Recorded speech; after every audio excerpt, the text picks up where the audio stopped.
Hello everyone and welcome to Wowhead Weekly. I think you might have heard a little bit of laughter there at the very beginning of the video.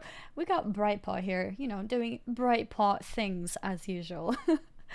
We will be talking about the earnings call that happened recently, as well as other things which makes things like Blizzcon Online really interesting, as that is coming closer to us now. I believe it's about 2 more weeks to go before the show happens, if my math is correct, which is awesome. It's gonna be really exciting to experience the BlizzCon experience, but in a new way online. It's gonna be really cool. We're gonna make some more predictions as well, since we have this new information to go on. So that's gonna be fun. Before we jump into that though, let me introduce myself. I'm Annie, or also known as Annie Fuchsia, and I do this show regularly, almost weekly, with Perculia, who now has Brightpaw in her lap. Hey everyone, I'm Perk. I run Wowhead, and Brightpaw was very sleepy in the pre-show, but now he is very energetic and squirmy. It's always good to do this weekly show, highlight some new merch, talk about the popular news on Wowhead, see me get mauled by a cat. And we're really excited about this show because BlizzCon Online is soon, and we can make more predictions based on the earnings call and highlight some cool things related to the 30th anniversary, like this new Murloc, which Brightpaw really likes. So yeah, we still don't know the BlizzCon Online schedule, so the show might be a little on the light side, but the earnings call is still really exciting, as well as the pictures of the new merch Blizzard revealed, and Love Rocket news, which is Annie doesn't have to worry about that anymore, but it's still You remember. Yeah. For those of you guys who were following last year, I went over 2,000 and I believe 2,047 or 2,147 attempts on the Love Rocket, and I did finally get it. So I don't have to farm anymore. I certainly do not miss leveling all those demon hunters just to get extra chances of looting the mount every single day. So this year I'm just gonna be chilling. The love is in the air because I already got the Love Rocket. Ah! And there goes Brightpaw. Yeah, he did his introduction, and now he is gone. Yep. Also, I think I might have gotten a little bit distracted by Brightpaw at the beginning. So I think I might have forgotten to mention the show number. Today's show number is 259. Yeah, I may or may not have forgotten, but anyways, it's good to mention it now. So, Wowhead Weekly number 259. That's it. Yep. All right. I love when I just do makeup and then Brightpaw smooshes on my face, and I'm feeling all this remaining cat hair that he's left behind. Oh, I feel it too. When my cat is on me, I pick off hair off my face for the next half an hour. Yeah. So, let's jump right into the earnings call, which had some information about many games that was noteworthy, not just WoW.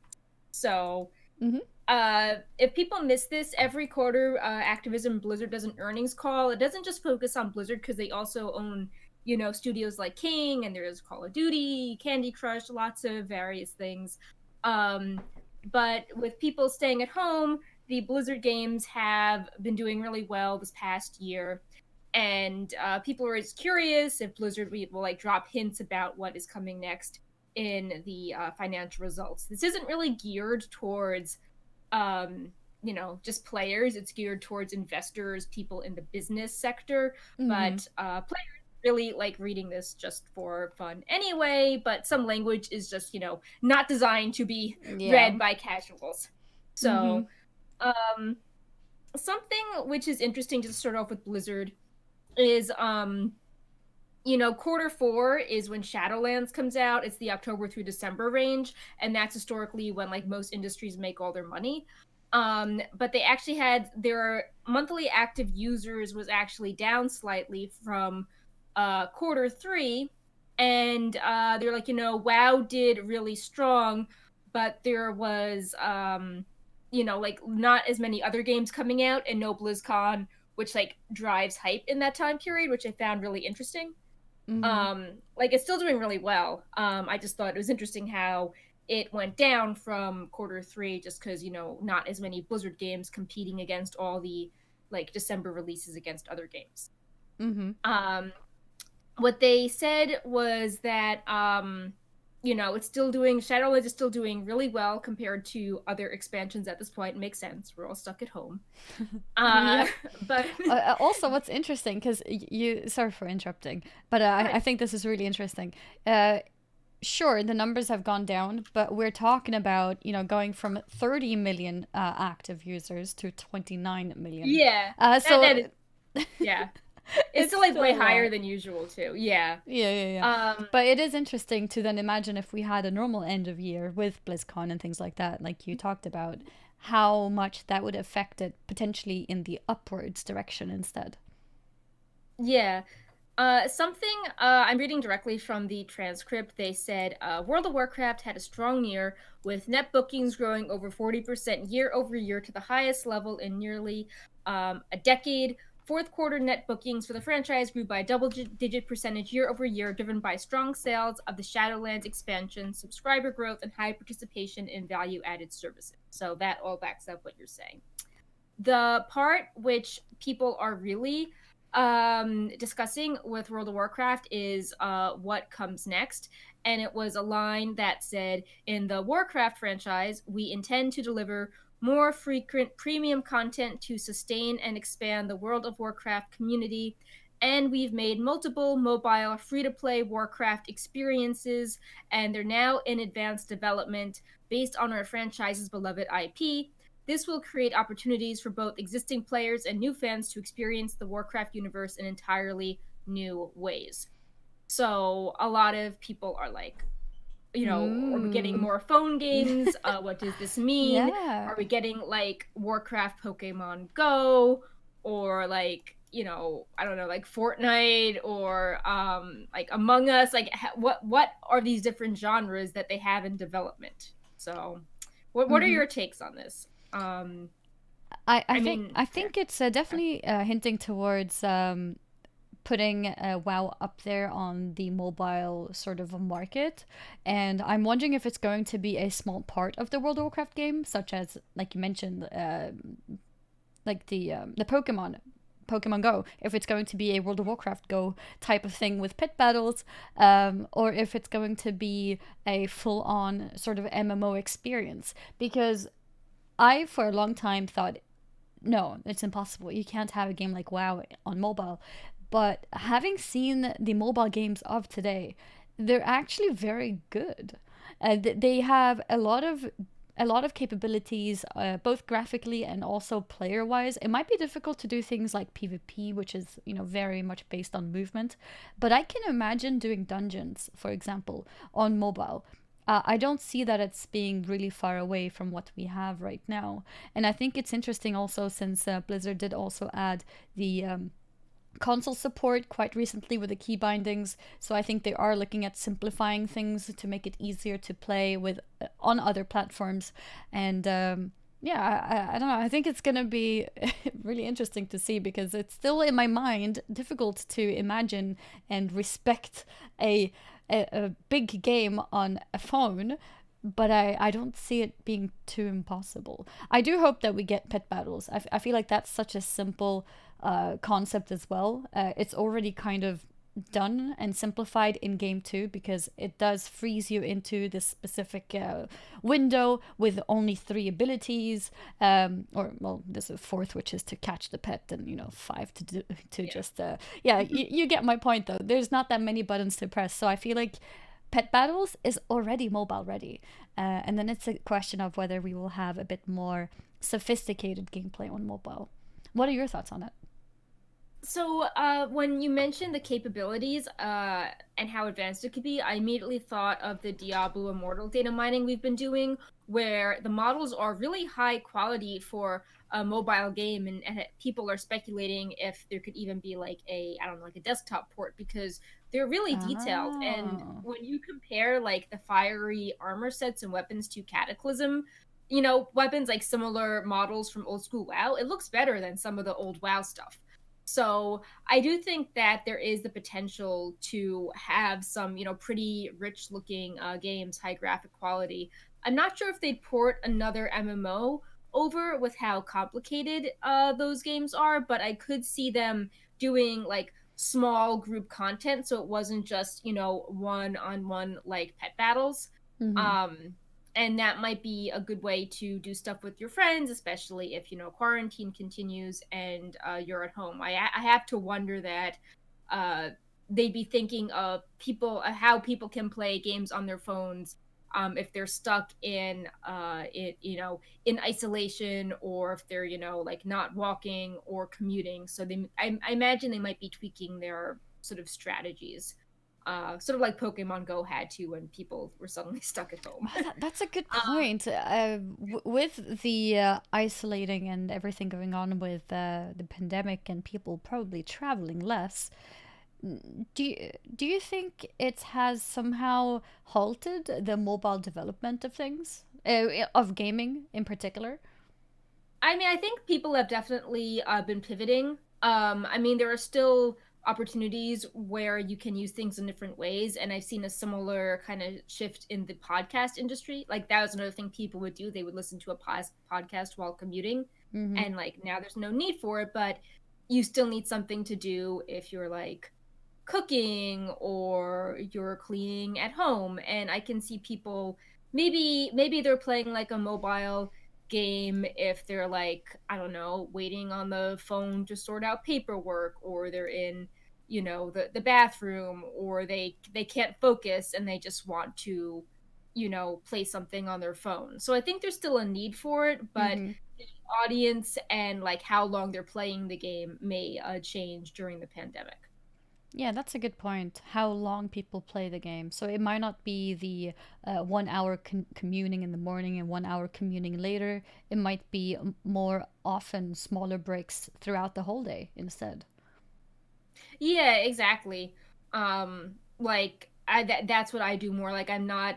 I used to like play Pokemon Go as I was taking long walks, and I was like, oh well, like I have to avoid people now. I need to like be more vigilant, or I look play mobile games as I was taking like a train somewhere. And now I'm not really doing that because of the Mm-hmm. pandemic. Mm-hmm. But if I'm like keeping an eye on Brightpaw, or like waiting for a package, or just like idling around, I will play a game for a few minutes at a time. Mm-hmm. So but yeah, so I don't have a problem with these games. I think some people are concerned that it could take away from main Warcraft development, but keep in mind that these are all separate teams.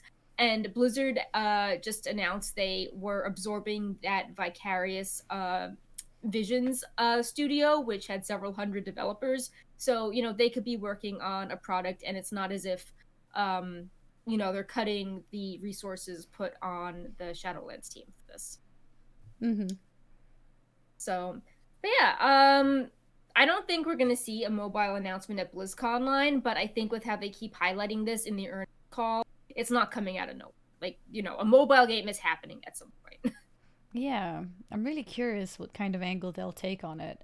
I feel like because it's taking so long for it to come out, it probably is something a little bit more sophisticated.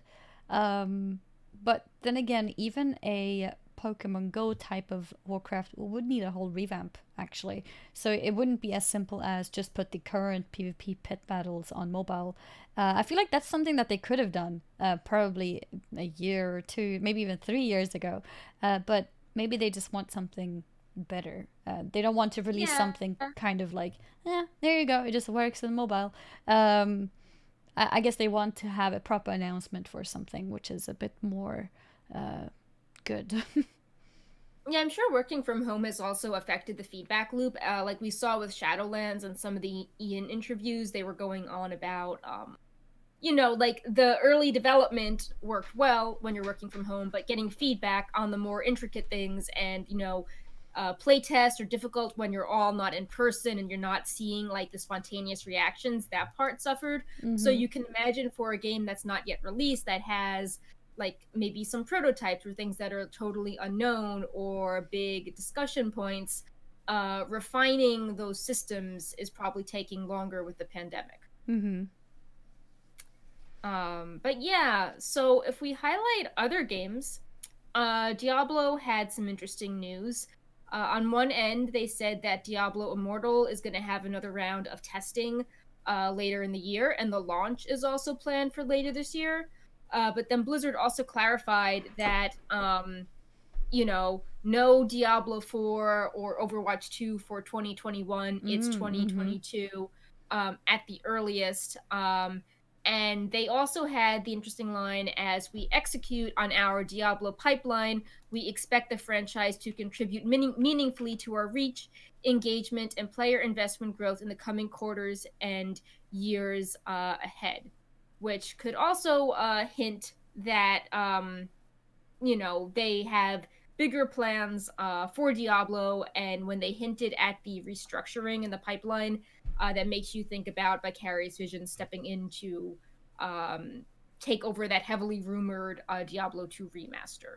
So it seems they want to like really grow Diablo and get more theme products out there.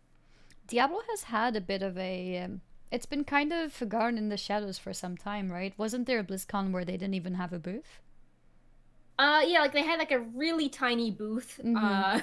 for like the slaughtered inn. Yeah, it's Um like it was forgotten about.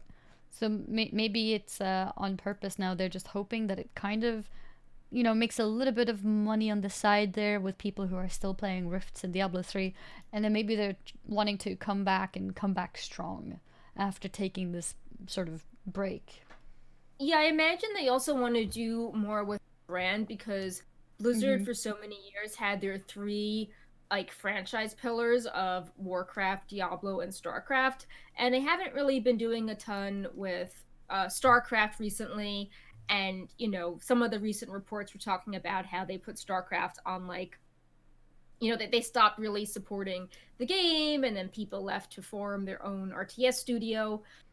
So there isn't a ton going on with StarCraft. And then if Diablo doesn't have a lot going on, that's like two out of their three game pillars that are, kind of have a weak presence. So I Mm-hmm. can see why they're trying to at least, grow Diablo again and have more products frequently. Mm-hmm.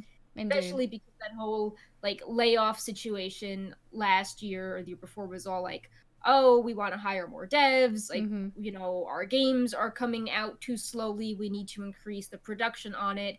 And you can be like, well, there was the pandemic, but have they delivered on that promise to deliver more games more frequently? And it's like a lot of these products are still coming along what seems to be pretty slowly. There hasn't been as much of a difference since that initial Mm-hmm. earnings report that had the layoffs. It's also interesting that Diablo Immortal will become Blizzard's first sort of major game on mobile. I wonder if they want to for it to be out and to see the feedback from that and just how it plays out first before they release anything even similar to World of Warcraft. Yeah, maybe they figure that the Diablo franchise, they can I don't know, like use that as trial and error more Exactly. than Mm-hmm. Warcraft, because people are like really passionate um about WoW. And like the franchise is more fresh, there's always content coming out related to it. So Mm-hmm. maybe they want to give Diablo test it out. Although I will say that Hearthstone, it is branded as WoW, and you can play Hearthstone as mobile, and that used to have Yeah, that's lots true. of Hearthstone is on mobile like too. memory and battery Mm-hmm. problems. So that's probably another thing Blizzard is trying to learn. It's true. Yeah, Hearthstone is definitely working very well on mobile. It's basically the exact same experience. It worked very well on mobile for me actually. But I was thinking in the sense of a more complicated game, I guess. I'm not sure if Oh complicated is the right word, but Hearthstone is quite simple visually, and it doesn't have much depth in where you can interact with in the game itself. Whereas I imagine Diablo Mortal to have more things. You'll have Mhm. inventory, you'll have map, you'll have character, you'll have Yeah, the equipment. UI is like way more complex because there's Yeah, so many different things you can do. yeah. And like even just the fact that you like like settings and background and environments, that's not something you get in Hearthstone. It's very static. Mm-hmm.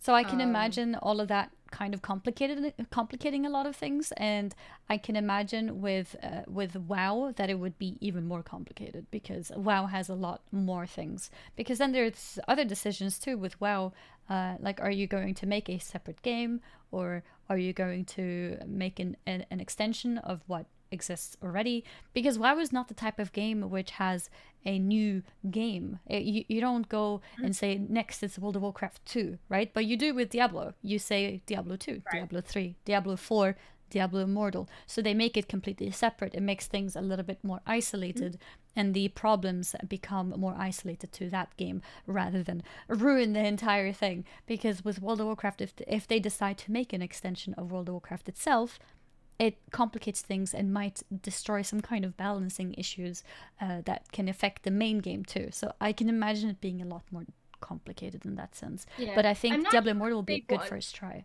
Hmm? Yeah, I'm not sure they'd ever want to put like WoW MMO on a mobile game for the reasons you were saying.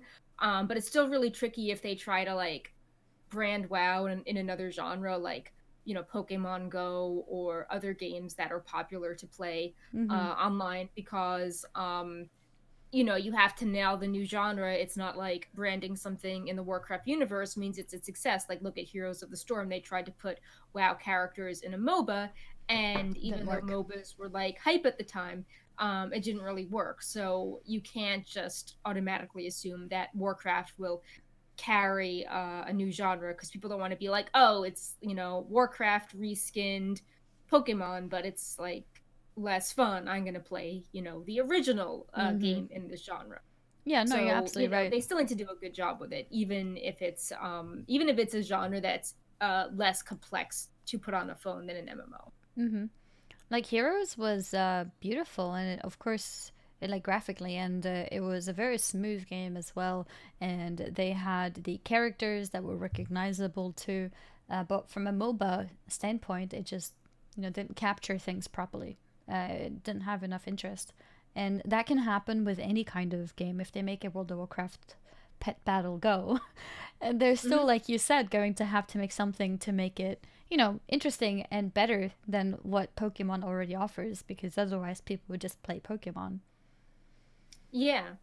Another general thing I want to say about the earnings call Mm-hmm. is when I mentioned at the start how this isn't geared towards players, I wanted to make a special note how the reports and call talk a lot about like engagement and monthly active users and like, levels, like all this wording that seems kind of clinical.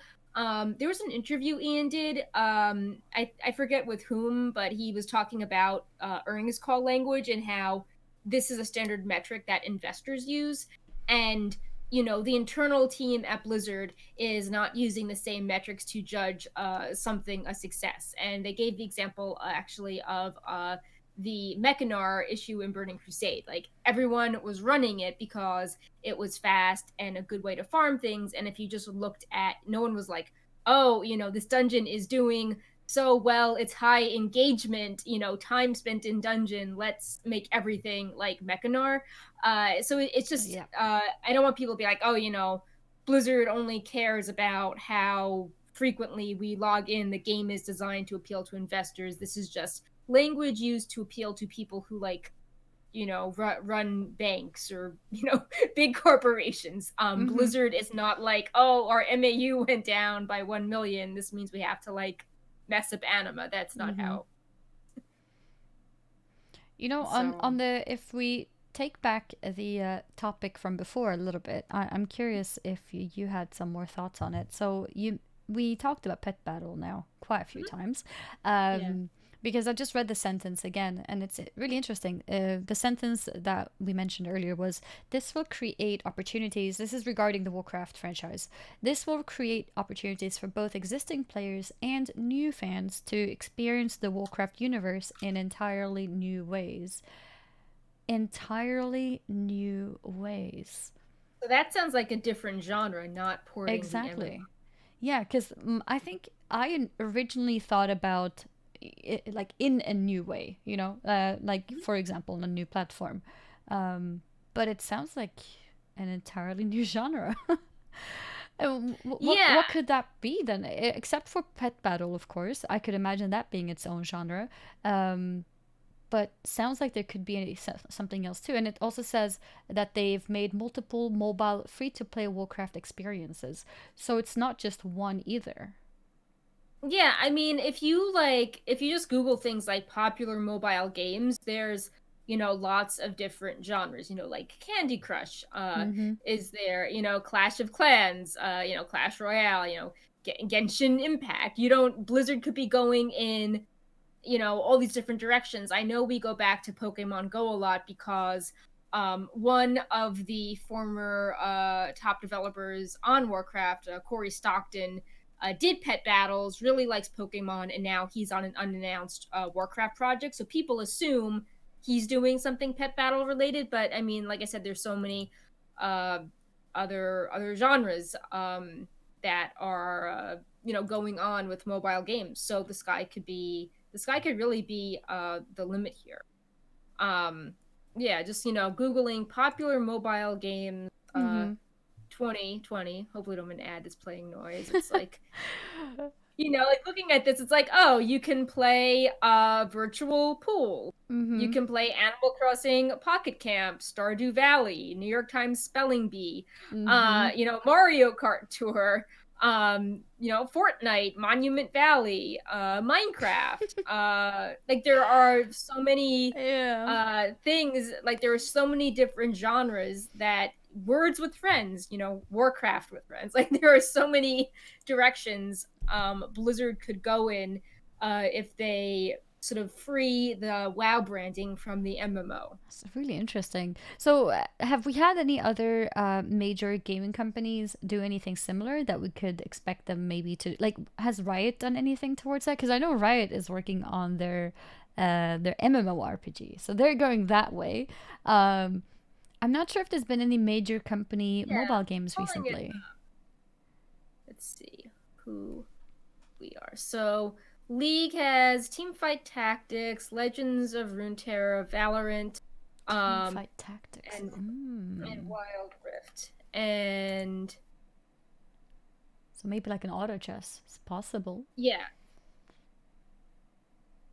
Yeah, and yeah, they do have cross-platform support, so that does work on mobile devices.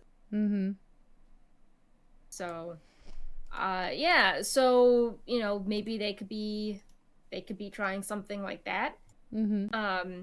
I do feel that like mobile games sort of have trend cycles, so you don't want Blizzard to be working on something and then it's like that genre, people have moved on to something else. Yeah, that's the really difficult thing. I mean, it's difficult enough in gaming itself, and I can imagine it it Yeah. changes even faster when it's on mobile. Yeah.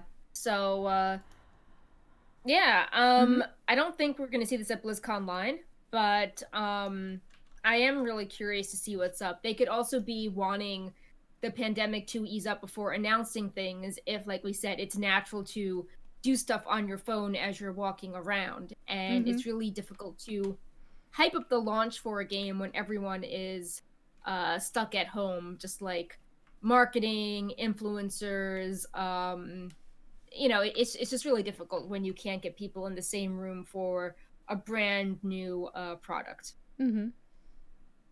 So, but yeah, I am really curious about that. I like Pokemon Go, a Warcraft one would be interesting, but when they said they had uh when they said they have multiple mobile free to Yeah. play experiences, it's like, well, that's got to be two different genres. So I'm really curious to see what's going on with that. And I wonder if all of those will actually be used, or if they're just we're testing out these three different genres, and then we see which one feels the best, and that's the one we're gonna Yeah, release. put them in like an arena and like let them fight out for Yeah. popularity. It's like voting on the free to play map. Vote for your favorite Oh, mobile yeah. game. Yep, poll out, guys. So what do you guys want? An auto chest, a pet battle game, or I don't know, a running game? One of those, Yeah. the ones where you run and you move left and right to collect coins. Oh yeah, it could be like Ring Fit, but you exercise with WoW. That would be a good playing at home game. Like WoW themed exercise. That fits really well with quarantine, actually. You know, that would actually be useful for a lot of people, but I'm not sure if they would use it. It's like one of those things, like, you know, it's good for you, but you just don't do it. Yeah, but like if you earn just like, oh, if you run enough, you mount. I'm sure people, if there were rewards tied to it, people would like put their phone or like their sensor on a treadmill or something and just like fake the fake the distance and count. Right. If you walk 10,000 steps today, you will get a mount in game. Yeah, you will unlock a new Great Vault option. Oh, yeah, yeah. Another great vault option, yes. Yeah. But yes, so I think this leads in really well to our next topic, which is BlizzCon predictions, since the earnings call gave us a sense of what we can and can't expect. Mm-hmm. So, you know, I don't think there's going to be a ton with Overwatch because there's no Overwatch 2. Yep. I think we'll just get like the quarterly update for Diablo 4, but not like a release date because again, nothing commit year. Mm-hmm. Probably, or perhaps a release date for Diablo Immortal. Yeah, I could see release date for Diablo Mortal and when the US centric beta would open up. Mm-hmm. And I do think that I think they could announce the Diablo 2 remastered they've been hinting at for a while. Keep in mind that we don't know the schedule, but Blizzard said there's going to be like 6 distinct channels, which we assume corresponds to, you know, different games. Yeah. So, mm-hmm. I mean, even though there's not a lot going on with Overwatch, I'm sure one channel would be like, oh, look, it's Overwatch. We'll have like a section on the esports. We'll have a section on, you know, maybe a new hero or like a new cinematic. I'm sure it'll be enough because Overwatch is so big. And similarly with Diablo, I think between Diablo Immortal Remastered and 4, there's enough for, you know, a distinct channel. Mm-hmm. I don't think there's going to be a classic games thing. I don't think there's going to be anything with Warcraft Reforged because they dismantled the classic games division. Yeah. Which also probably means not a ton of Heroes of the Storm news.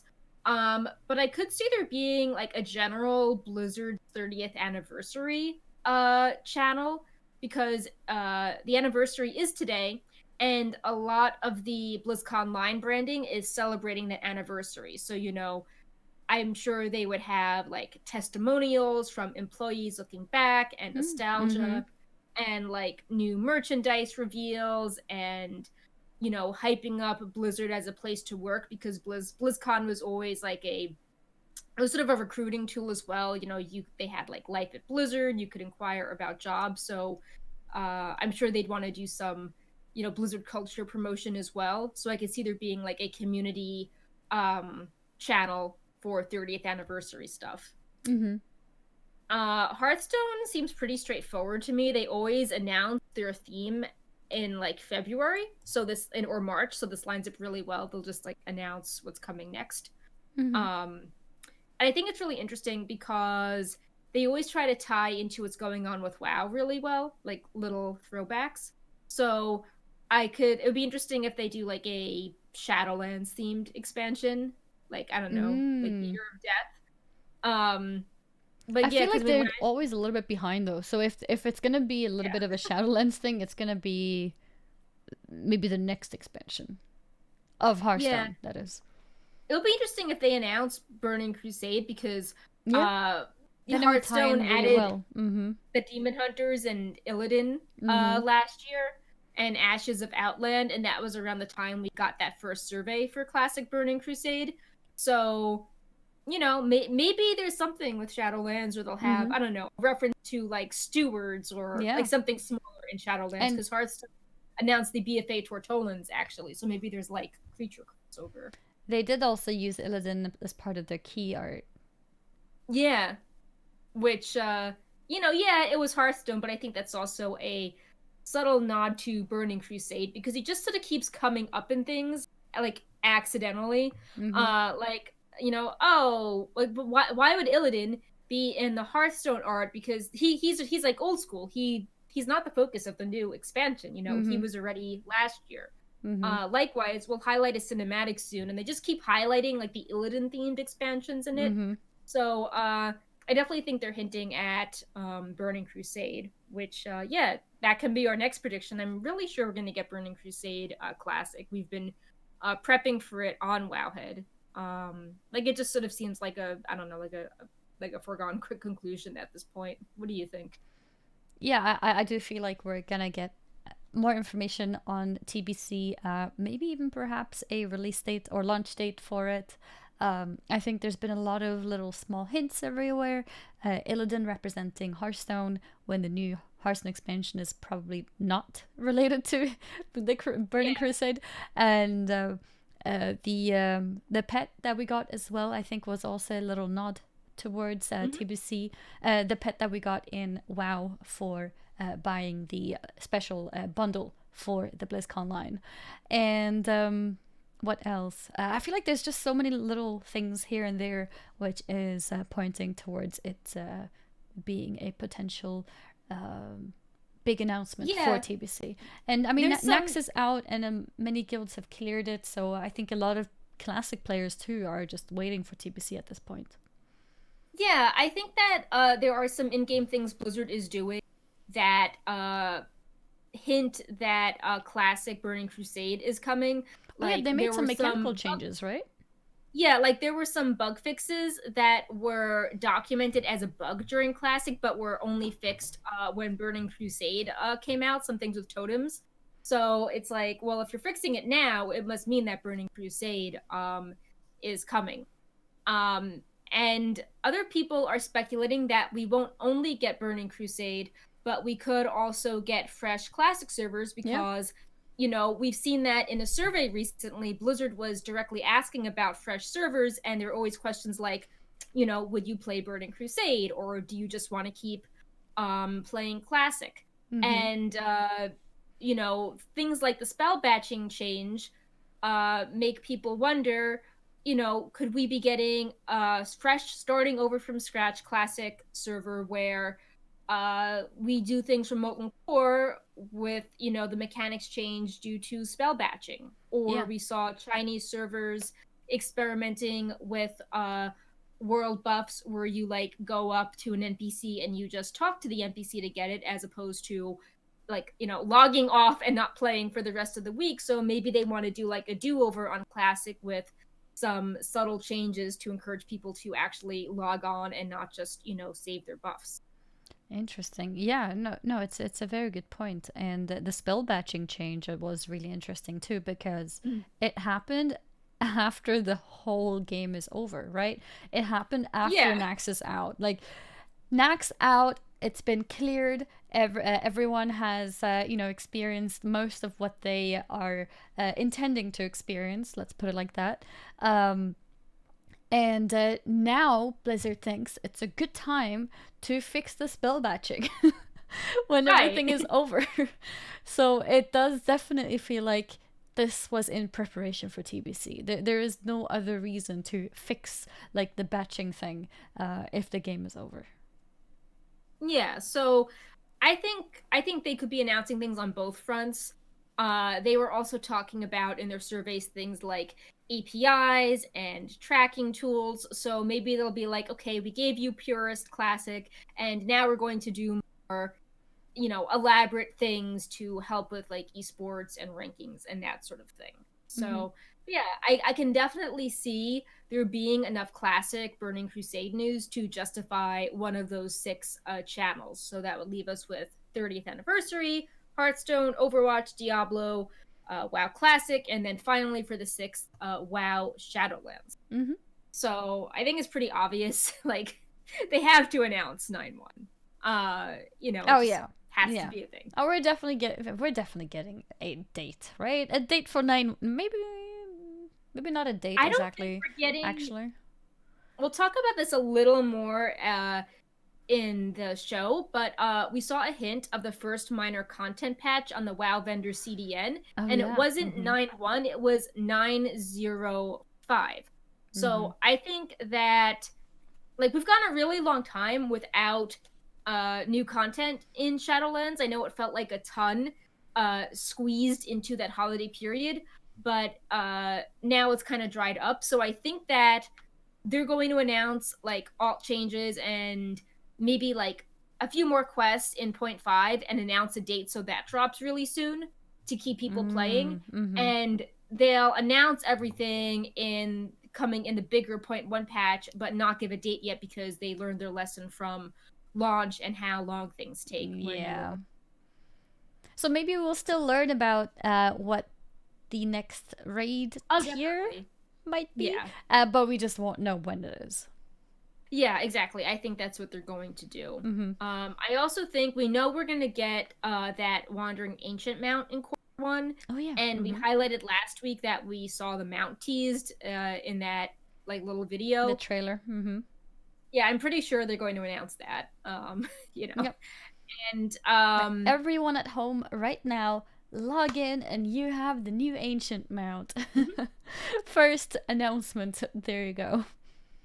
And yeah, I'm also pretty sure they're going to drop a new cinematic, not just a patch content trailer for 9.1, which is also hype, but I can imagine one of those high resolution, Jailer, Sylvanas, Anduin cinematics, because we've, stopped things at a cliffhanger where Sylvanas was sort of defying the Jailer and Anduin was being uncharacteristically defiant. And now that we have like high resolution models for all these characters, I think we could have a really cool cinematic with them all in the style of Old Soldier. And I think it would very nicely complete the BlizzCon feeling as well, to get a cinematic at this time of the year, and with everyone being home, it's the first. It's the perfect moment to announce something like that, because this is normally something where thousands of people travel to be part of BlizzCon and the announcements, and now it would be online when everyone is watching. So I think it would be a great time for a cinematic. If there's no cinematic, that's a missed opportunity, I think. Something else which we talked about, that epic feeling, do you think there's going to be Arthas showing up? Because I think there's going to be some hype with Arthas, because everyone was really hype when the Warcraft presentation at BlizzCon 2016 ended with the really casual, like, oh, by the way, Argus 7-3. And that just made people really hype for what was coming next, even though we didn't know the end boss or much about the later part of the expansion at that point. And there's been so much Arthas foreshadowing with many characters from his past making appearances, like all the Anduin parallels, learning how Frostmourne was made, and even some like sympathetic portrayals of Arthas in the Bastion cinematic and dialogue hinting that the Jailer was kind of like mind controlling Arthas with the magic in the helm and Frostmourne.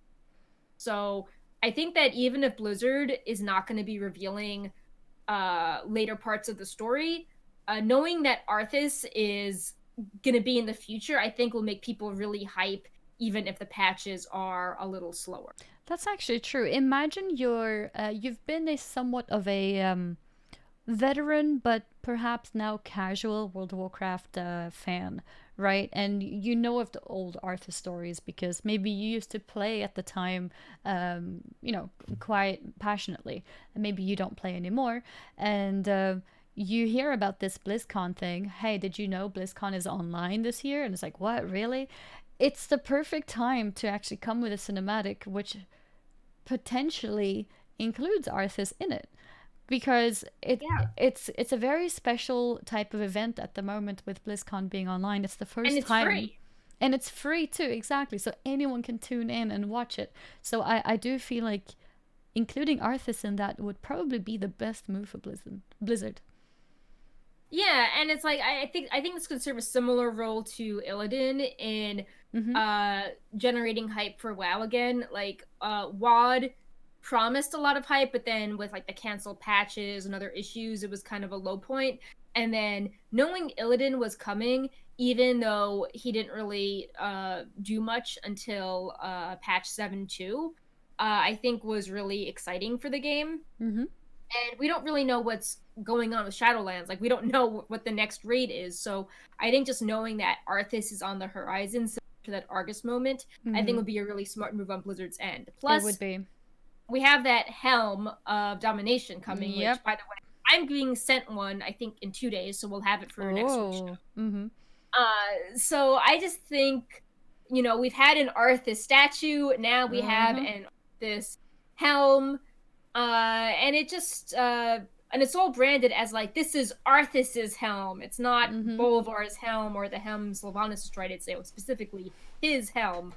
So I think that a lot of things are aligning for Blizzard to mention Arthas. And if you just had a cinematic where like I don't know, like he shows up at the end or something, I think that would be that would get people energized and give them something to look forward to, especially if they were like a veteran player. Like maybe they played a lot in Wrath and now they've got like kids or other responsibilities, and like they don't need to know how Blizzard is rebalancing anima. They're just like, oh, Shadowlands, like Arthas is coming back. Let me keep an eye on this. I'll sign up for updates again. Just to appeal to that very general audience. Yeah, exactly. Not to say that anima isn't an issue, but like just to recapture that old school crowd. Yeah, like the people who may not play but are just aware of the story and everything, right? Because Illidan and Arthas have been huge pillars in World of Warcraft story, which they could definitely make use of now when BlizzCon is online and free for the first time. So that's actually really cool. And also all the storylines are tying together to point towards it too. Like we have the Jailer and Sylvanas parts, with Frostmourne being kind of there. And then we've got the Bastion storyline with Uther and Arthas being mentioned. Maybe Ardenweald not so much, but it's all kind of pointing towards... is really important as well. Yeah, no, that's actually true. With Arthas destroying his city.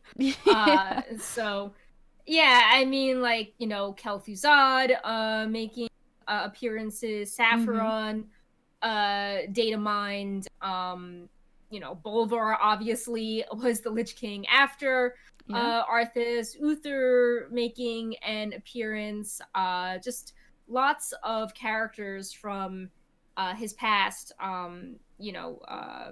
coming to the forefront. And maybe this is also the reason why they postponed BlizzCon this long too. Maybe they wanted to bring out Arthas, but if they would have done it on the BlizzCon normal dates around November, it would have been too early content-wise. So they decided to make BlizzCon later so they could make it super hype and perfect time for Arthas. What do you think? I think there's like several more moving parts to that because with how far behind Blizzard was on Shadowlands, I'm not sure, but yeah, I mean, I do think that, I'm like trying to find more reasons why it has to be Arthas. Yeah. I mean, I do think that the Ice Bear does like gives me like an Ice Crown vibe, like the snow mount, the polar bear. Yeah. Like that to me gives off like kind of Ardenweald, but more Lich King vibes with the snow and jagged ice. So I definitely think that there is something there, and with all the Death Knights and like the Horsemen, and building upon the Death Knight lore and the little unique blurbs that Death Knights get in different parts of Shadowlands in the pre-patch, and the parallels between the Shadowlands pre-patch and the Wrath pre-patch that featured Arthas. It does seem like if we're going to revisit Wrath themes, he would be an obvious character to include. But also going back to what you were just saying, wouldn't it be hype if they did this? I think that Blizzard, had really unfortunate timing with the pandemic, and they are trying to make the best of a bad situation. So, they could have done BlizzCon line anytime and had something to announce, but by doing it in February, they can tie this into the 30th anniversary and give it another celebration. So, like, it feels it's not what they intended, but they're still getting all the hype they can out of this situation, so it feels natural. Like, oh yeah, it is our anniversary. We should be celebrating now. Mm-hmm. So, but yeah, I would like to see Arthas, Mm-hmm. as well as just getting a more closure development on the Teldrassil storyline, because I'm sure an Arthas arc would be like, hey, you have to reckon with all the destruction you caused, even if you were mind controlled by the jailer. So it would be weird if like Arthas is like held accountable, or they're like examining Arthas's crimes, but not some of the questionable stuff Sylvanas did. Yep. But speaking of the 30th anniversary and kind of making best of a bad situation, today is actually Blizzard's 30th anniversary, and they released a bunch of merchandise previews, which I'll be highlighting in person next week. But we can just talk about what they revealed, and I'll just give you one quick preview. It is this little Murloc teaser. Mm-hmm. Glimmer. It is a purple Murloc. Yeah, and Glimmer is the in-game battle pet that they released in November, I think with the pre-patch. So you can imagine that this designed to be, you know, the BlizzCon plushie to go along with the November usual BlizzCon pet, and you know, things were delayed. But yeah, I mean, he's very cute. Yeah, he's really squishy. Let me pull up one of the ones and see if the sizing is the same. It's a bit bigger, isn't it? Oh, I just realized Brightpaw ate the label on my yellow Merle. Amazing. Yeah, you can see that it's like kind of bright, but you can see that he just ate the packaging. Yeah. But yeah, so here they are side by side. Yeah, so it's a bit bigger. Is it softer too? Yeah, this is a little, I mean, like, it can be a good or bad thing. Like, his butt's really firm, and this one is squishier. Yeah. It's slightly different material, it looks like. Oh my god, Brightpaw. He ate the fins. Oh my god. Does he actually eat them, or does he spit those out? I don't know. This was oh God, you haven't randomly found fins on the floor or anything? Brightpaw, what did you do? Anyway, he's eaten two of his Murloc's fin. Oh my god. That's so but funny. I turned it around because I wanted to highlight the stitching on these. So you can see this is the yellow with the orange stitching, and this is purple with the blue stitching. Gotcha. Yeah. And yeah, the teeth seem to be slightly different, if you can see it. Brightpaw, I cannot believe you. Because I think all the other Murlocs that I have, they're all different colors, but they're all actually identical, size and material-wise. But it looks like this purple one is a little bit different. Yeah, let me highlight the pink one. Yeah, the pink one is really firm. Maybe it's filled with a different material. So even they're about the same size, they just hang differently. Like if you look at the tail, this tail is really it's kind of stiff, but this one, like it's thinner, you can squeeze it more. So also if you look at the stripes I think are curved a bit differently. Like this Murloc has more of a firmer body, while this one is squishier. So it can have that shape, but it's just it just seems like it's squishier. So personal preference. I mean, I still think it's really cute. I'm really happy that there's more plushies, because for a while it seemed we didn't really get plushies, and the ones we got were like deluxe plushies in a box, and I'm like, I want a plushie to hug. I don't need like a plushie I can't do anything with. So yeah, I'm pretty happy about this plushie. Thanks to Blizzard for sending it. I'll try to have Brightpaw not dismantle him. Yeah. But yeah, so let's highlight some of the other merch. I think you have a slideshow on this, maybe. Yes, I do.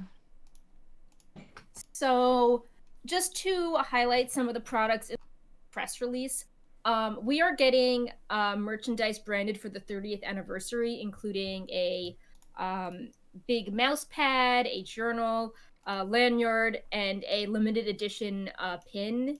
And then we are also getting those items branded for BlizzCon line. So if you're going to see pictures from me in the slideshow, the mouse pad has the key art because there's a whole bunch of items for the the actual event, not just the anniversary.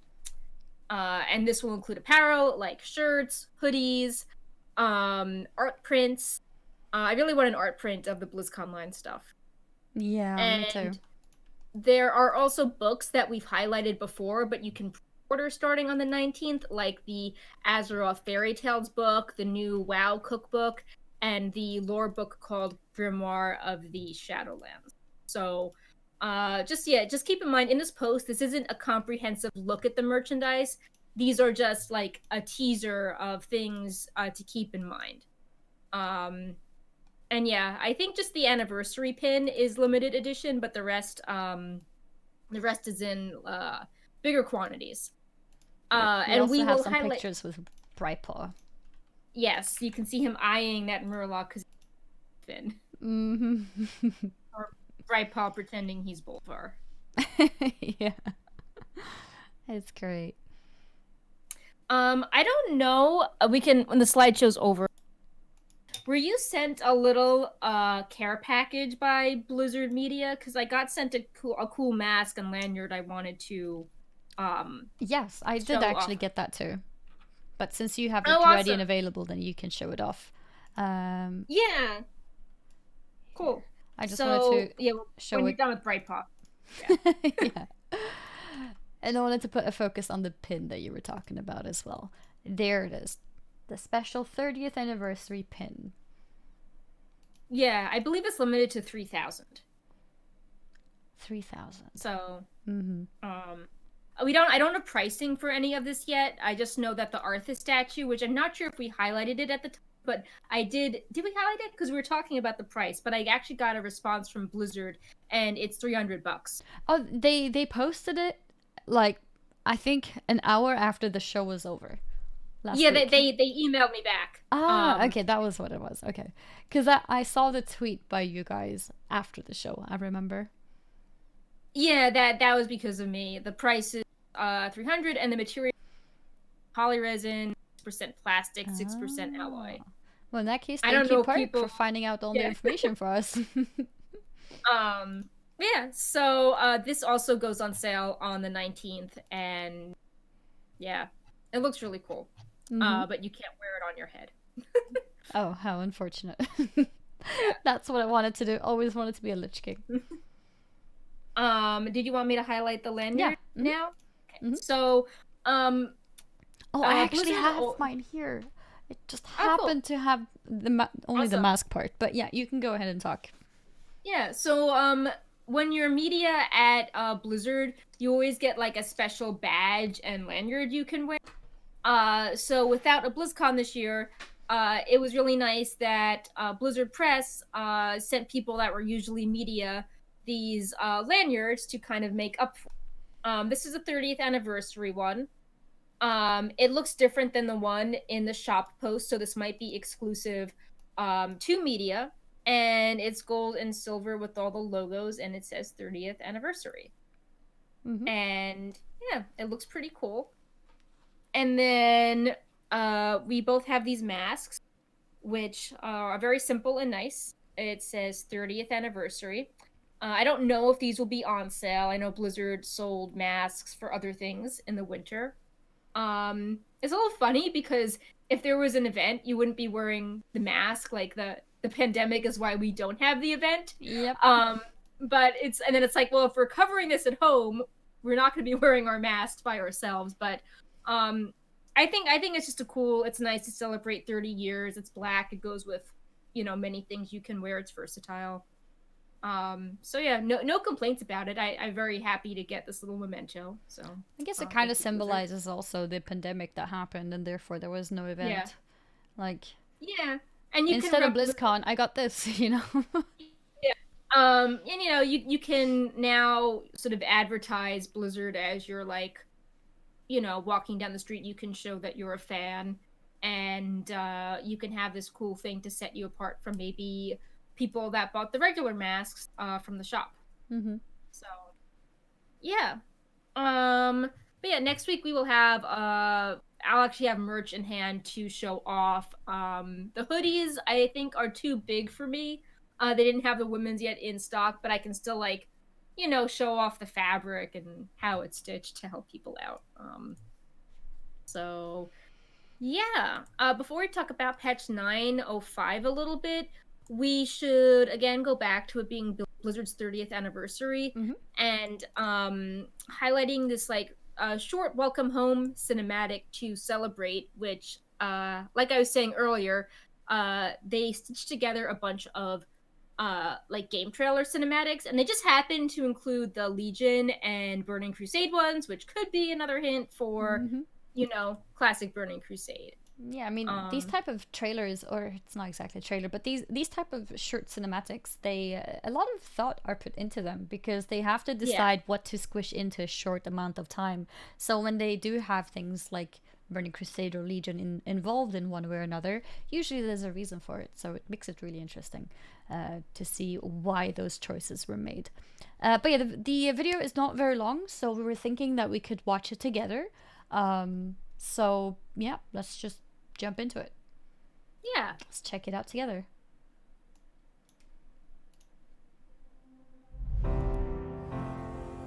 Home isn't always where we live. For most of us, live in many worlds. Home is an indefinable space. It lives in our hearts, in our minds, my son, our future, and our past. Home is where we get lost, where we live our wildest lives, where our people await us, joining together. And in the end, finding ourselves. All of our many selves. Where we can be bold. Where we seek, but never hide. Where you always feel at home.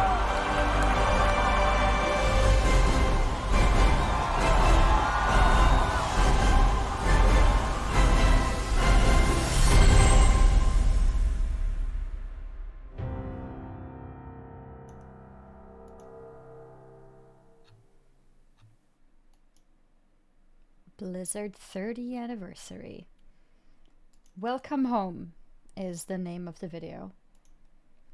Yeah, so it's simple, but it's nice of them to do. And if you go on Blizzard social media, they have also been tweeting out a lot of interesting details from the past of their games, like an ancient UI from early classics, some concept art of Azeroth and dwarves. So definitely check that out as well.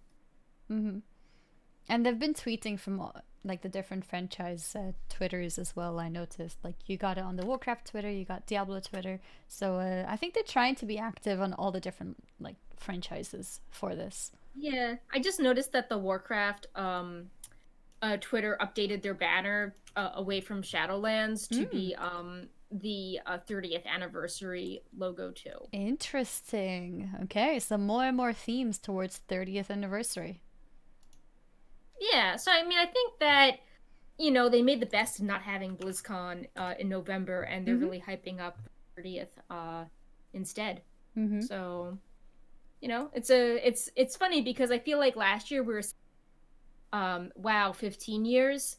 And they had like the special Ragnaros box and the Alabaster mounts, and there's always some sort of anniversary you can celebrate if it's WoW, the original WoW franchise, Blizzard.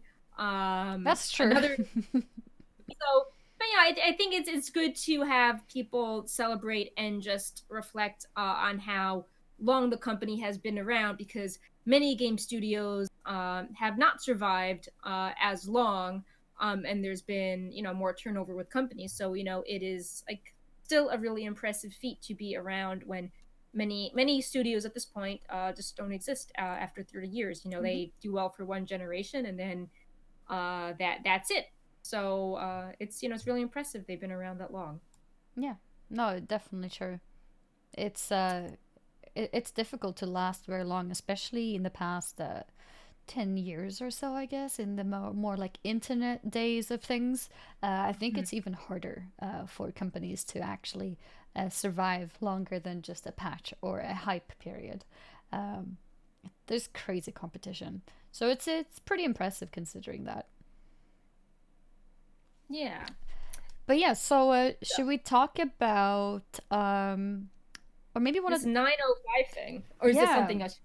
Yeah, no, I was wondering Uh, if we should go straight into the 905 thing or mention again, as you guys could see yourself, Legion was slightly touched upon in that little video. okay. So was Burning Crusade, and it's really interesting to see that Blizzard decided to include those, because maybe that means that they wanted to remind us of those things because it's going to be important Yeah, at the I got anniversary. vibes of the classic release cinematic where there were clips of all the trailers in reverse chronological order, ending with classic. Oh yeah. And I got a similar retrospective vibe with this cinematic, where you saw like more recent things, and then you saw Burning Crusade more towards the end. Mm-hmm. So I got like I said, I got a similar vibe seeing like Overwatch and like Legion and the more modern things, and then it's like, oh, like an old school thing, Burning Crusade. Mm-hmm. So yeah, just similar parallels there of highlighting new and then going back to old thematics. Indeed. And now we got this really interesting patch 905. I mentioned it a few times now today. Or I'm not sure exactly how it works. So can you tell me how you guys see that this patch is, upcoming potentially? Sure. Yeah, so there are different CDNs, content delivery nodes for World of Warcraft, and there are different paths. So you have like retail live WoW is one channel, and then you have like classic live is another channel, and classic PTR is another. Mm-hmm. And there's this branch that is called WoW vendor, and vendor, as the name kind of implies, are used for usually for things like events. And in more recent years, we've seen whenever a patch goes up onto WoW vendor, Mm-hmm. it means like maybe it's being prepared for something like an internal like show off or a convention or a small like press or influencer demo um before the content drops on the real PTR several weeks later. Okay. So Mm-hmm. normally the vendor is like the first when we see that branch update, Mm-hmm. it's like the first earliest hint that something new is coming. Gotcha. Um So this is where we have perhaps seen something that may be a 9.0.5 patch. Yeah, which is interesting because we've had point 0.5 patches that were like really popular in Legion and BFA, but they started later in the cycle. So for example, 815 was tied to um Nighthold and the Brawlers Guild. And then 825 was Tomb of Sargeras. And then 835 was Seething Shore and the allied races. Mm-hmm. And then in BFA, they went more of the angle that the point 0.5 patches were like the like lighter content patches. Mm-hmm. It's kind of flipping it around. So like in Legion, the It was the patches started raids. with the story stuff, and then the Mm-hmm. raids were point 0.5. But in Mm-hmm. BFA, the point 0.5 was smaller things. So we Mm-hmm. had 815 was the small Crucible of Storm raid. And again, I think there was Brawlers Guild. 825 had the reputation for the B mount and the final chapter of the war campaign and the Goblin Worgen models. 8, I believe there's also things like, heritage armor sets, updated models. A lot of that is saved for 0.5 patches. So what we haven't seen in those 2 expansions was the 0.5 before the first major patch. And it seems so that, neither of the Blizzard 2 expansions had that.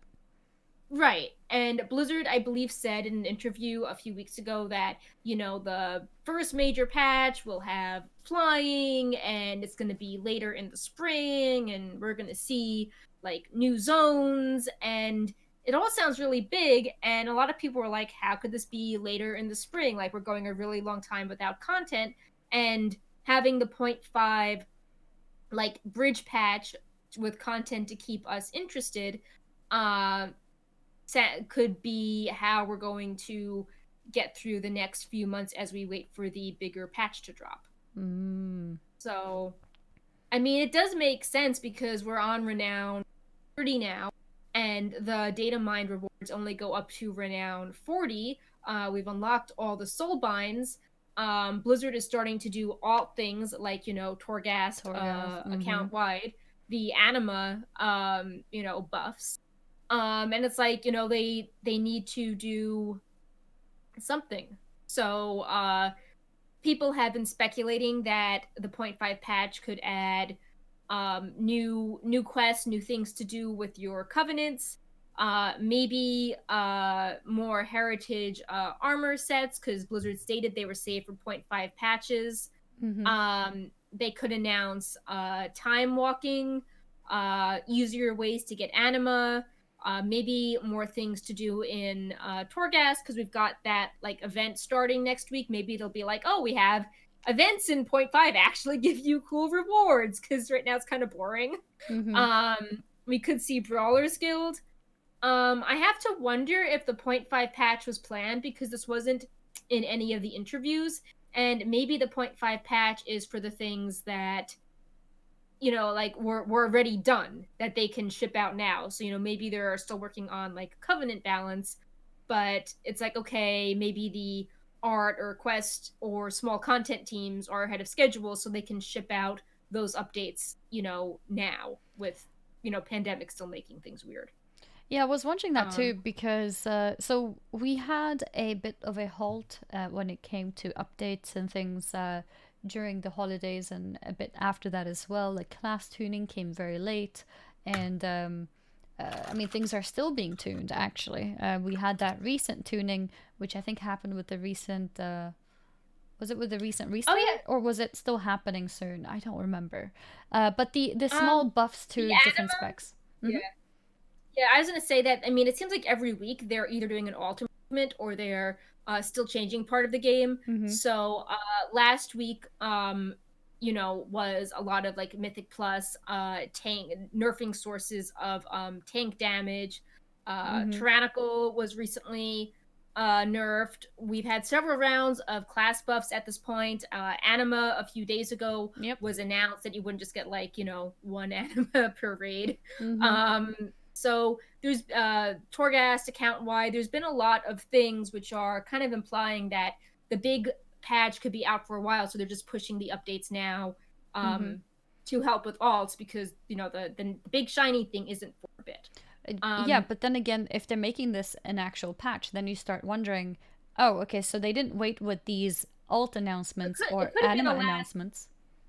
Yeah, it could be a last-minute thing, because we had the interview with Ian in, I think, November, and we were asking him if the patch schedule was still on track, and he was saying that he thought it was, you can't predict with the pandemic, but because Shadowlands was delayed, and the patch was being worked on during Shadowlands, that he didn't think there would be a huge gap between launch and the first content patch. But now, if we're thinking with the later interview, it's in the spring, it's like, well, that is a pretty big gap. Yeah, that's so.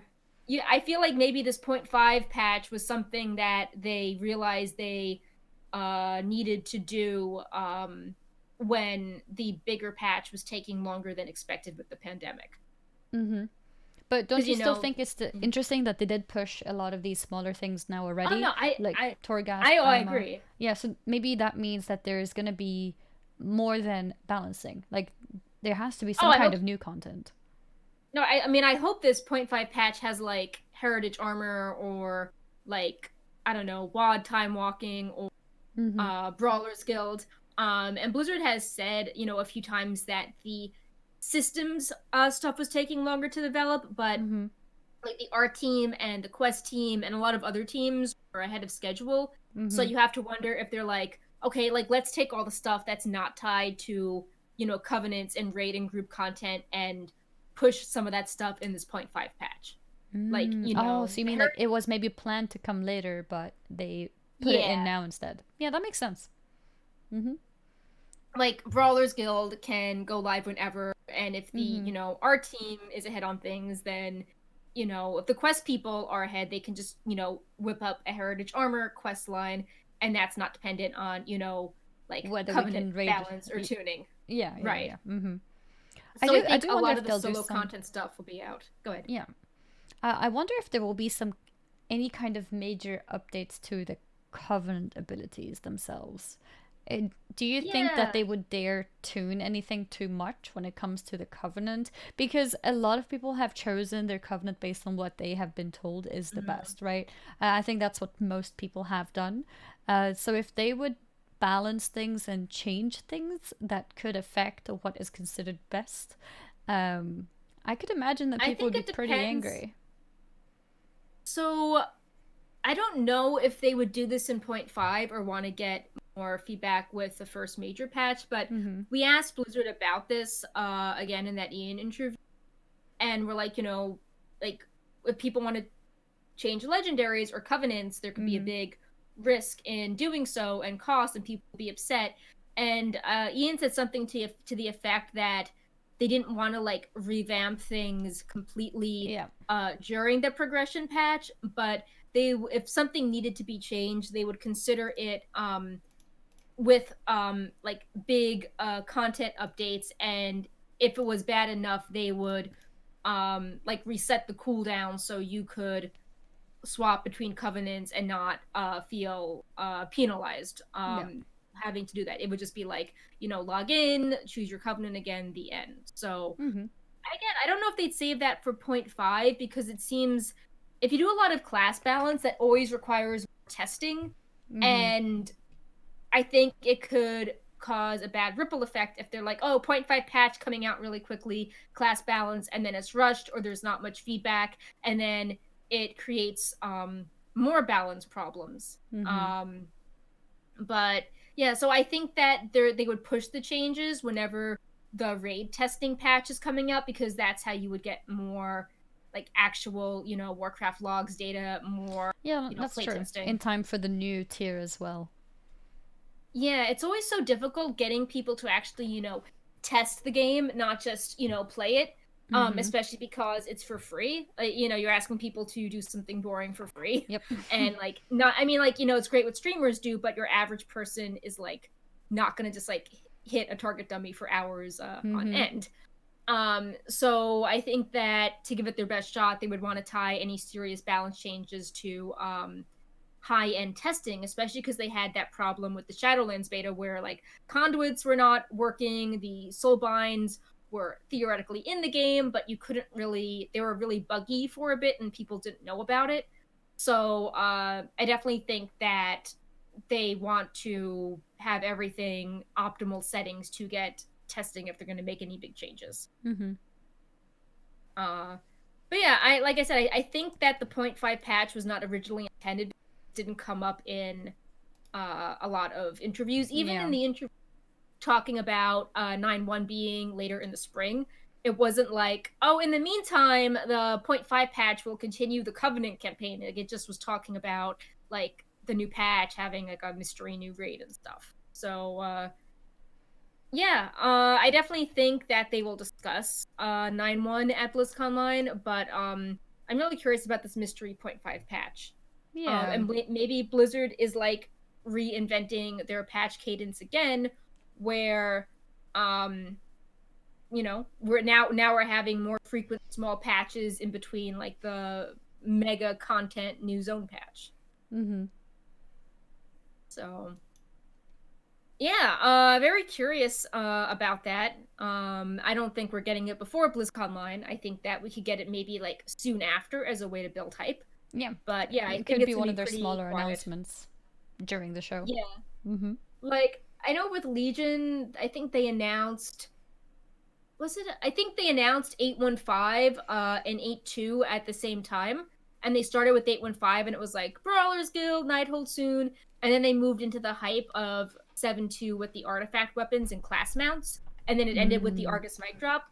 So I could see them being like 9-5, 905. They talk about it for like 10 minutes. Then they do like 9-1 content trailer. And then they talk about that for like 30 minutes. And then it's like, Arthas, something even new, different zone at the end for like 5 minutes.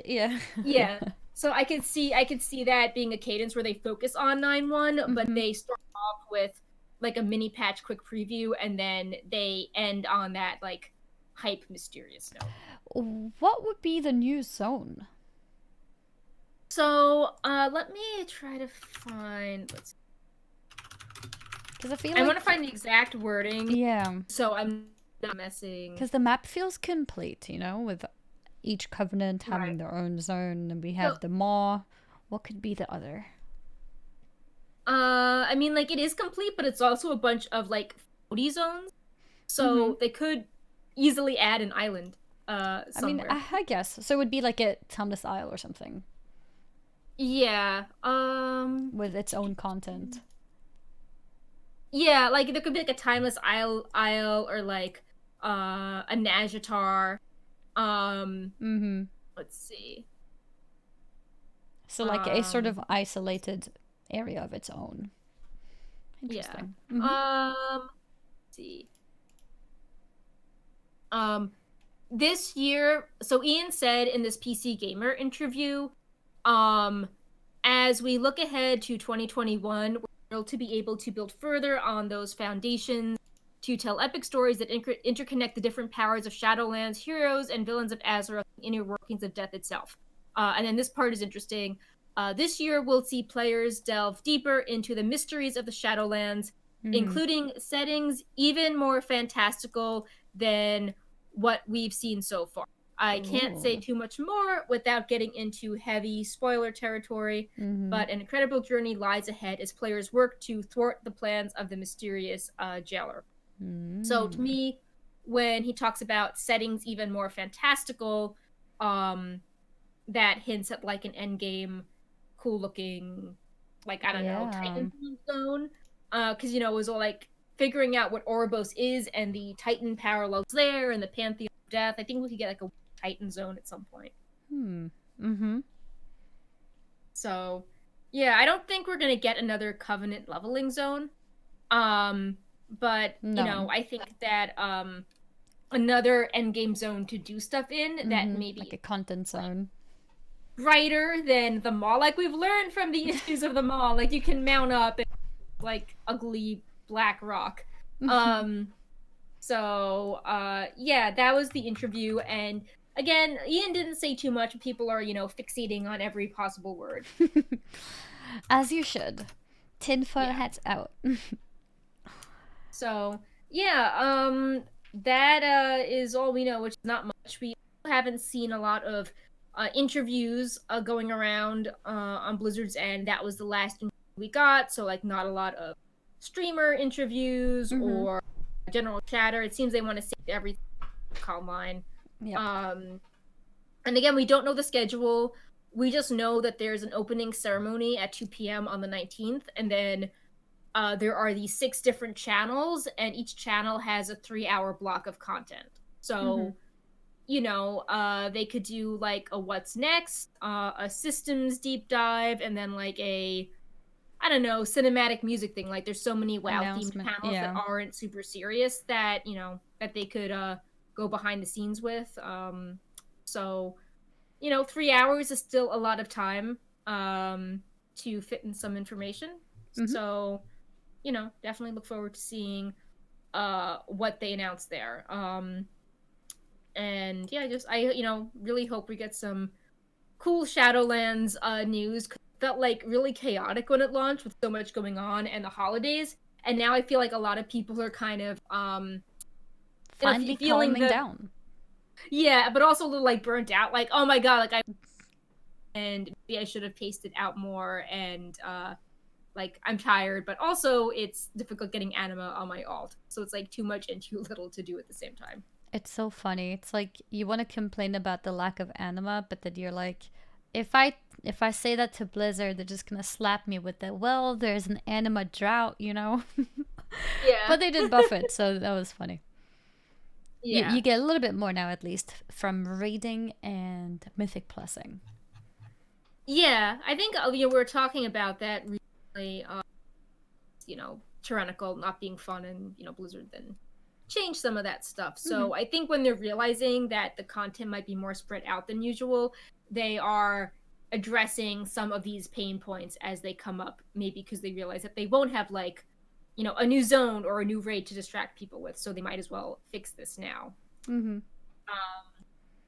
But yeah, I think that's about it for discussing the 0.5 patch for now. Yes.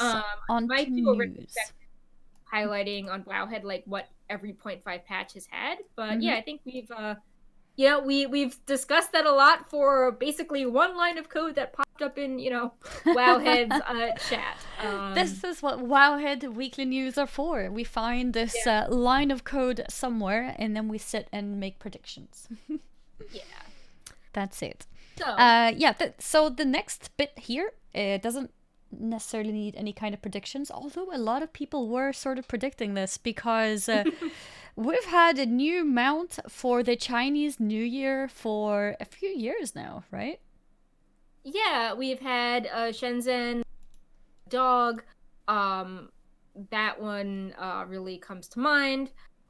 We had the pig, flying pig.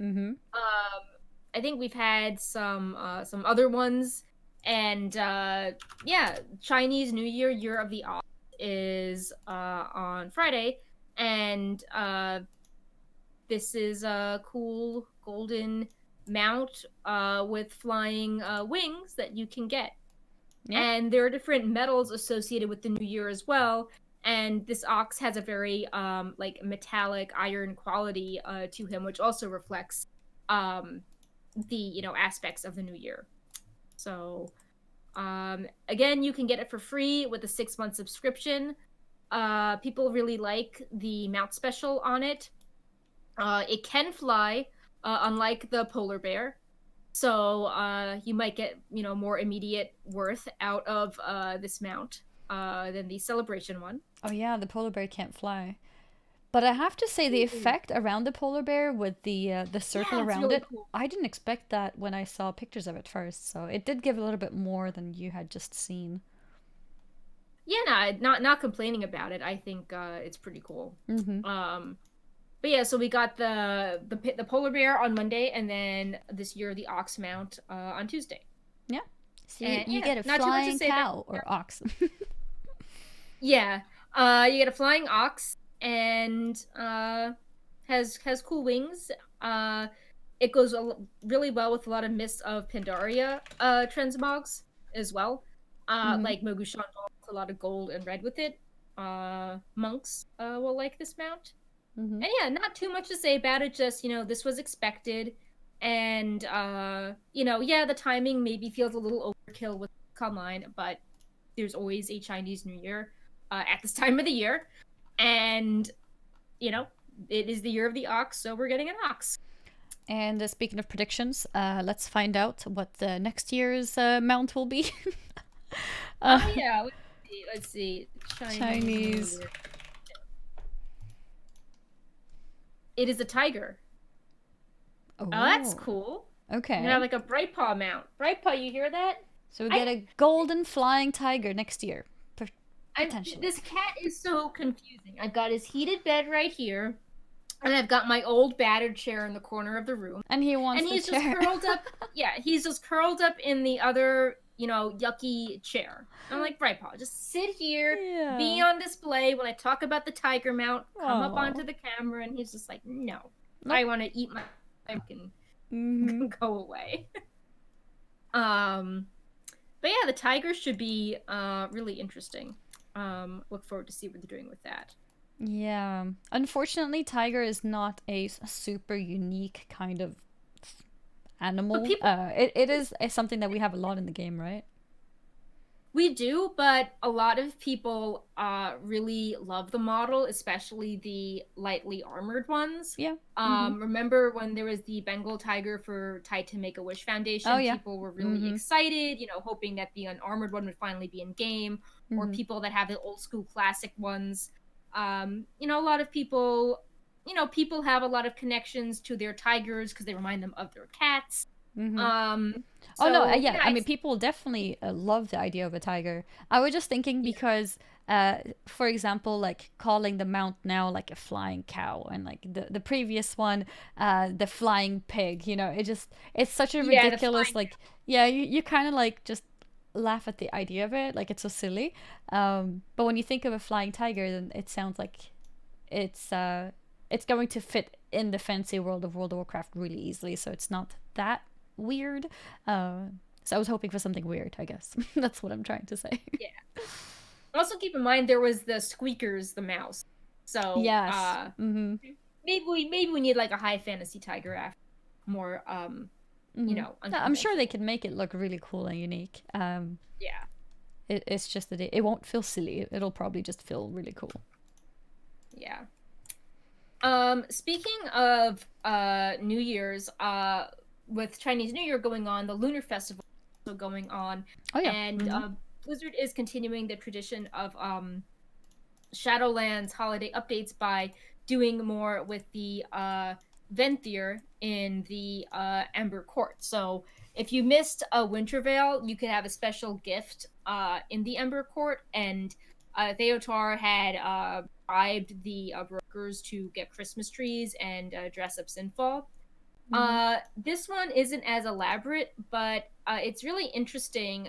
There is an elder in a red light, Elder Naladu, who is currently repenting for his deeds on Azeroth. So it's not just like a happy, peaceful elder. It's not just a continuation of things. It's an elder that did some really awful stuff, but then was trying to repent for it. So it makes sense why he is like still on his journey of repentance. I don't know if this name rang a bell when you saw it, Annie, but even if people don't remember his name, a lot of people remember the Burning Crusade quest where you start off trying to free a tribe of Broken.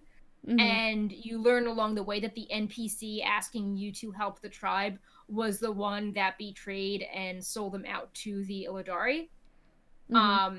And he realized that he's done the right thing and he doesn't care about joining his tribe. He's happy to die in peace knowing that he righted some of his wrongs, and he doesn't want forgiveness. He just, he knows that he did a really bad thing, and he just wants to keep repenting for it. Yeah. No, I when I saw this article, I didn't immediately recognize it either. But then I read the article that you guys made on it, and then I was like, okay, the dots have been connected.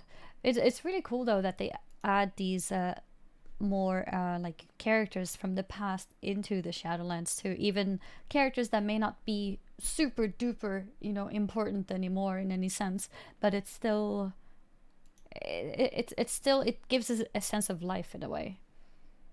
Yeah, and I think that this is a very interesting character because Kael'thas is so dramatic in all aspects of his life. Like he's larger than life. He's repenting, but he's like sassing the Arbiter, and like everything is like dramatic exclamation points. But with this elder, it's like it's more subtle, and you can have have many characters that need to repent will be in Revendreth for years, and this character has died pretty recently if he was around a Burning Crusade, and you can see that he kind of like has that right mindset that he knows he needs to repent for what he's done, but he's like pretty far along on his journey if he's, you know, hanging out in the Ember Court. Like he's, you know, he's in a better position than Garrosh, you know, for example. Yeah, Like he's gotten pretty far. Yeah. So I think it's good when you see side characters because it helps, I think, make things more relatable. It's not just like the biggest hero of, you know, Azeroth. It's highlighting other characters. And who knows, maybe this was something that the Venthyr team could spend some time on with the Shadowlands delays. The developer had been tweeting that, you know, like Love is in the Air is going to have something too, which reminds me to poke my Venthyr person about that. There's something in Revendreth about Love is in the Air? Yeah, he tweeted, he's like, oh, you know, glad people found the Lunar Festival thing. Love is in the Air is up next. So maybe they added little holidays with their extra time. Gotcha. Yeah. Yeah. I definitely think this is the type of content which would be added in extra time because it's like, well, you know, the team for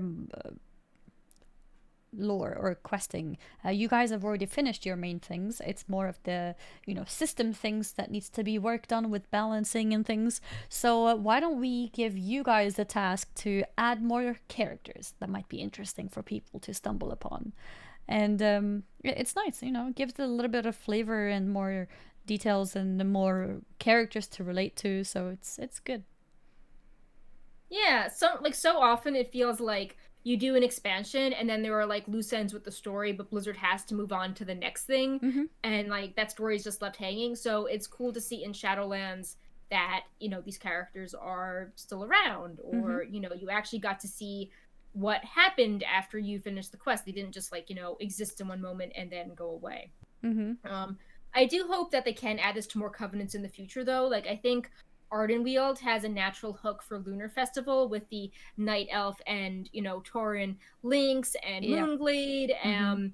So, you know, maybe Ardenweald was, you know, busy working on other things, like the, you know, the soul binds that give you the potency counters quickly. But I do think that it would be cool if more covenants did holiday things. I could imagine it coming for like another year or something, since it's a lot of other new type of things coming in now. However, there are still toys and things to pick up from those events if you didn't finish it last time. I know sometimes I end up realizing at the end of the event, oh no, I need this thing, but now there's no time to farm for it. So yeah, just a reminder, if you are missing any of the toys from the Lunar Festival, it could be a good time to go and start farming those coins. Yeah. Also keep in mind, they've recently added the quest where the flower crowns are now transmogable year-round. So you can learn those doing that transmogs quest gives you a bunch of coins. So, you know, you can probably get another toy out of doing that quest, even if you don't care about the flower crowns. Indeed. And yeah, for our final topic, we just wanted to touch upon Love is in the Air. We haven't seen a ton of updates for this, but there was kind of some drama last night. I don't know if you caught any wind of this, Annie, or if you were like asleep when this happened. I think I was asleep because I don't remember this happening, but I think it's funny. Yeah, so we have some developers that play on Taiwan servers, and with the time zone change, Love is in the Air started last night in Asia, and he noticed that he needed to be level 60 to get the version of the event that could reward the big love rocket. And a lot of people were very upset by this because historically you only need to be like the max level for the previous expansion. So a lot of people assumed you would be level 50 to do that. So a lot of people were just like, oh my god, like my army of alts that I leveled up to 50, you know, now they all can't get the love rocket. And there was like massive panic overnight. And then Blizzard made a blue post saying that they intended for the big love rocket to drop in boxes available to players level 50 and higher, and it was fixed by the time the event started on US and EU. which was interesting because we noted a similar problem with the stolen present for Wintervale, how you needed to be max level to get the version that dropped the version with toys. But maybe Blizzard, I don't think Blizzard fixed that. Maybe it wasn't as important with toys, but I think moving forward now, they're going to remember to move things to level 50 for similar events. Mm-hmm. I think the mistake might have been because of level squish and things, complicating things in the coding. I don't think it was intended at all to have to be max level, because it's never been the case. Yeah, so that was all swiftly dealt with overnight. So Blizzard were handling that. I just realized another reason why I didn't hear about this, even if I wasn't asleep, I probably wouldn't, because I am enjoying the fact that I already got the mount now. Right, it took you're just me thinking about it. Yeah, it took me 2,100 attempts around there. So if you are farming the mount, don't give up. It might take you 2,000 attempts, but you'll get there. It exists. It exists. It just might take a few thousand attempts. The crazy thing is that I'm still considered lucky because the drop chance is actually less than 1 out of 2,000. So it's crazy. Yeah, and I feel for you. And I was dreading these 2 weeks for a few years when I was waiting with my army of demon hunters. So I know the feel, and I hope if you are farming it that you will get it this year. Yeah. So I think that's about it for the show. Yeah, Paw that was all the topics. Far away. Next week is a U.S. holiday, but I think we still want to do the show because hopefully we'll have a BlizzCon schedule, and I'll have even more merch to show. So I'll highlight the pin, the Murlocs, the statue, other things. What holiday is that? It is President's Day. Oh, so okay. It's a U.S. thing. Okay. But yeah, and also Friday is Chinese New Year, so international places, some places have off for that as well. Gotcha. But yeah, I will be doing the show regardless because I want to highlight the Artha Statue, and oh yeah, because we got the merch to show off, right? Yeah, they. I mean, I could have highlighted more of the merch this time, but I just felt it was good to just do it in like one big batch, so people could ask questions about all the different things. And yeah, hopefully Brightpaw will have left the fins alone for next week. That was a surprise. Yeah. Next week's show is on the 15th. Yeah. Okay. And yeah, don't think. Oh yeah, this upcoming week should be interesting as well because we have the Torghast event coming, and it should be the archaeology mount week and the BFA World Boss Alpaca week. So there should be a lot of interesting things you can do in game coming up for old content, even if Shadowlands is a little one track. So yeah, that's about it.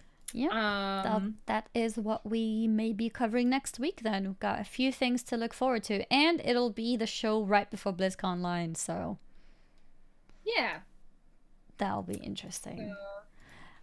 Yeah, I guess we will see you next week. We can see you all next week indeed. Thank you all for watching, and yes, time for a high five. Very, very social distance safe game to play with your friends online. You try to find the level where the hand will be for your friend. And then you have a countdown. Yeah. Yep. You can go for 3, 2, 1. And then you make your own sound effect. There you go. Yep. We did it. Sometimes you have a cat. Success. Except the cat isn't here.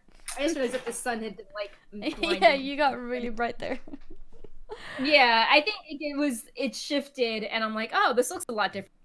Show. I guess you've been going a while. But yeah, so I don't know, Brightpaw, we have a Murloc for you to eat. He's staring at it, but he won't come over. Oh, I just realized that somebody asked about your necklace. We were in the middle of talking about things, so I... Oh, this one? Yeah. So, this is from an Australian company called Urswilder. They do like is it pearls? different... No, it's actually it's just like different layers of resin. I can hold it up. It's 3 hydrangeas, actually. They do a lot of florals. So you can see how there's like different layers of it from the side built up to give like a 3-dimensional effect. And yeah, I just really like flowers, and they brought this style back. It's all like limited edition, and they brought this back, and I didn't want to miss out on it. So I love your shirt too. So yeah, pretty. it's like the description on paper doesn't make a lot of sense. It's like cropped lace, flared sleeves, black lace tartan, but it's a really good layering shirt. And the crop goes really well with like flowy pieces. So say that again. I need to Google. No. Actually, that is a really nice shirt. I wouldn't mind getting one myself. One day we need to switch styles. Like you have like a boring gaming shirt like me, and then I'll come in here and be fancy with my flowery and lacy things. So if you look at the merch picture, I was sent a men's large hoodie and a female medium shirt, so I could have some big gamer vibes next week if I try putting it on. I don't know if I do a good job like selling it if I show up in like a men's large hoodie, but I mean it might be funny. In it. Yeah, so I don't know, maybe I'll like layer or cut up or do something with the shirt to wear it, but yeah, we've got some we've got some big oversized gamer merch that I need to style next week. That's funny. Just trade some clothes easy. I mean, if we lived close, then we could have done that. Yeah, I mean, like, we're both short. Yeah. Yeah, we're both... You're, like, one of the very few people I know who's actually shorter than me, right? You're a little bit shorter. And that's... I'm 4'11", so... 4'11". Yeah, and I'm 5'2", 5'1"? I don't remember. 157 centimeters. I think that's about... Oh, yeah, you guys use different measurements. Yeah, we use different measurements. CM 2 inches. It's 157 centimeters to feet. 61 inches. Yeah, that's like nearly 5'2". Yeah. Okay. It says it's 5'1.5". Yeah. So yeah, pretty so close. I'm a little bit taller. It's like I don't feel tall very often, but you know, around the park, I feel kind of tall. And Brightpaw's a gigantic cat, meanwhile. Oh yeah, he is. I'm stretchy. I'm like a small child. Yeah. Yeah, enough talking for now. Thank you guys very, very much for tuning in today and supporting by watching the show. I'll shout you guys out again who actually resubbed to the channel here on Twitch. Aegis with a 37-month resub and Stevan with a 17-month resub. Also, shout out to you guys who are subscribed to Wowhead Premium on the Wowhead website, and for using the website, supporting Wowhead, and helping Wowhead continue what it does.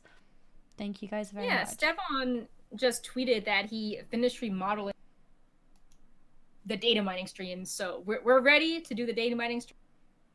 Computer setup and art on the walls and desk. You're cutting off new a wood bit. floor. Did you say he remodeled his office? Mm-hmm.